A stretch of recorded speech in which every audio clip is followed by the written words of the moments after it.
When they were imparted knowledge again on the moon, it set them off on a further quest to the planet Jupiter, where they found a huge, tremendous, again, another obelisk, monolith, stone, the generative force, the penis, floating in space, orbiting the planet Jupiter. Now, the journey from the moon to Jupiter is significant, for the astronauts on board this spaceship represented the entirety of the human race. And it represented that some will evolve, and those who cannot will not be allowed into the future. You see, this was a message from those who rule to all of the initiates of the world. It was a message that the new age is now dawning. And you see that at one point during this journey from the moon to Jupiter, man, represented on a microcosm by the astronauts making this voyage, came in conflict with their own technology. The technology of the human race was represented by the computer called HAL. And for those who were intelligent enough to experiment with the name HAL and progressed the letters one forward in the alphabet from what they were in the movie, H became I, A became B, and L became M, and they were able to see that the symbol was of the largest at that time when the movie was made, and the corporation that was on the cutting edge of computer technology, IBM. It was significant that man had built this technology, this computer, which had an artificial intelligence and was capable of communicating with the astronauts, and yet they had forgotten to put a switch in the machine which could be turned off at will. Now, you have to understand that this is all symbology. Hal represented many things. He represented the atomic bomb, the hydrogen bomb, chemical warfare, bacteriological warfare, represented the state-of-the-art of technology, where it became so complicated that no one man could be an expert in it, and thus might unknowingly participate in the building of a technology which could destroy him, yet he only worked on a part or a portion of it, the knowledge of which did not indicate to him that the end product could be a danger. And we see that happening now, don't we? Where everybody has to specialize in one small portion of technology because the overall picture is so complicated and so far beyond our understanding that we see the prediction made in the movie 2001 actually becoming true before our very eyes. Just in my lifetime, I've seen automobiles that I could take apart and put together blindfolded myself as a teenager, to driving automobiles that I can lift the hood and not even recognize most of what I'm looking at, except that I know that it's an engine in there, and I know that it's got a fuel delivery system and some kind of a system that ignites the fuel, but the technology has surpassed my ability to take it apart and put it back together again without many months or years of specialized training. And this has occurred across the board in our technology. And as I've told you before, I will tell you again tonight, dear listeners, in secret, whatever you perceive as the state of technology in the public eye, the very cutting edge, in secret they are a minimum of 50 to 100 years ahead, to the point where science fiction is no longer fiction and hasn't been for quite some time, but is in all actuality science fact. You saw this battle play itself out on board this spaceship, where ultimately there was only one astronaut left fighting the battle against Hal. And he was able to make this jump in his evolutionary consciousness, and he was able to fool Hal and turn off the computer. But when he did so, he knew that he had relegated himself to permanent separation from his fellow human beings back on Earth. And folks, the message was not that he went into space to effect this separation. Space was just the vehicle through which it was conveyed in the movie. The message was that the new man will go into the future and the rest of us will perish. We will not be allowed into the future. If we are, it will be as slave labor until we are no longer useful, and then we will simply be exterminated. The message to the vast army of initiates in the mystery school was, we are on the threshold of the new age. And into this new age will march only one man. It is the new man. It is the illumined man. It is the man that is able to make the evolutionary jump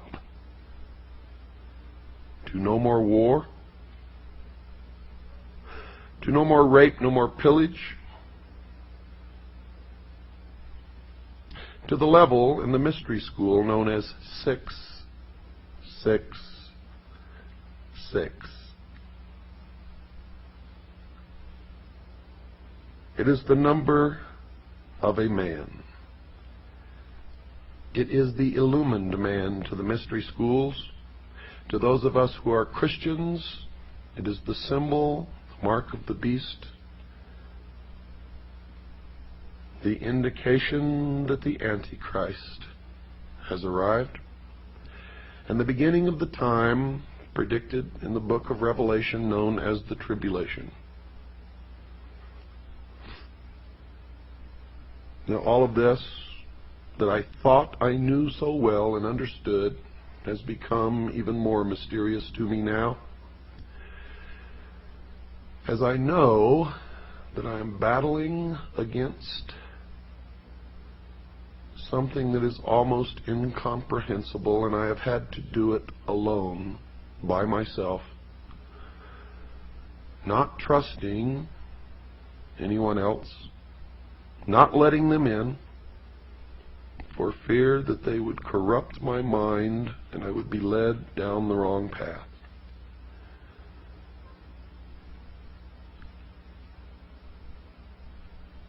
And I still do not know the answers, but I have an awful lot of clues and a lot of facts, and I've learned an awful lot. And maybe I am more confused than I ever was in my entire life. But after you hear the results of what I've learned, and after I am, for the first time since I've learned all of this, communicate it to other human beings and let you know how really confused I am, maybe all of us being confused together can put the pieces in their places and patch this mystery together and come up with what we need as answers to formulate a future that we can all enjoy. Without fear, without wars, without lies and deception and manipulation, without elitists and terrorists and crooks and liars. For I'm going to impart to you during all of this that the priests of the ancient mystery religion are the ones who have caused most of the misery in the history of man. And if they had not learned this knowledge, the secrets of the ages that they keep from the rest of us and use to manipulate us, maybe we would have reached peace in this world hundreds of years ago. I don't really know the answer to that, but I don't think much of what has happened in the history of the world that was miserable, terrible, would have happened without these people.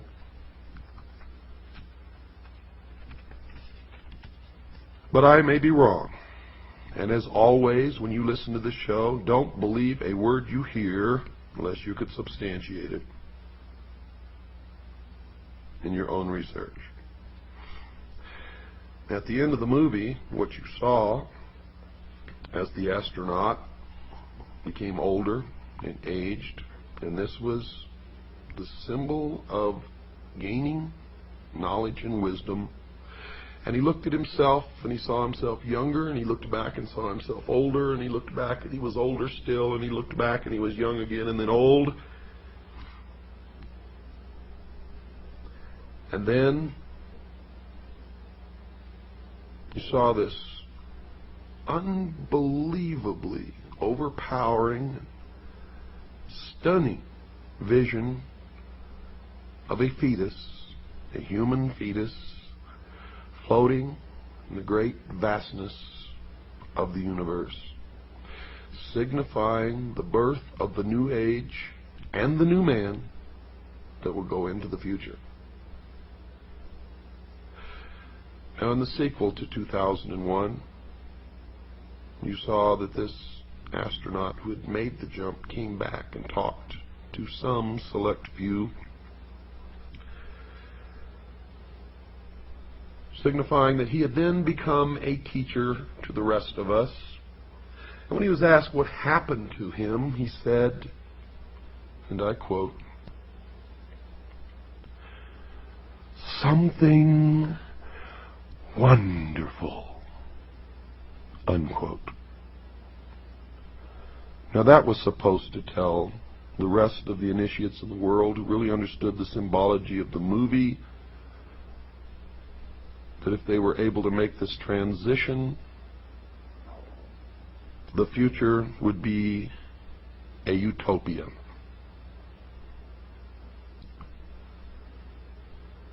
Now, I don't know whether it will be or not, but I can tell you this.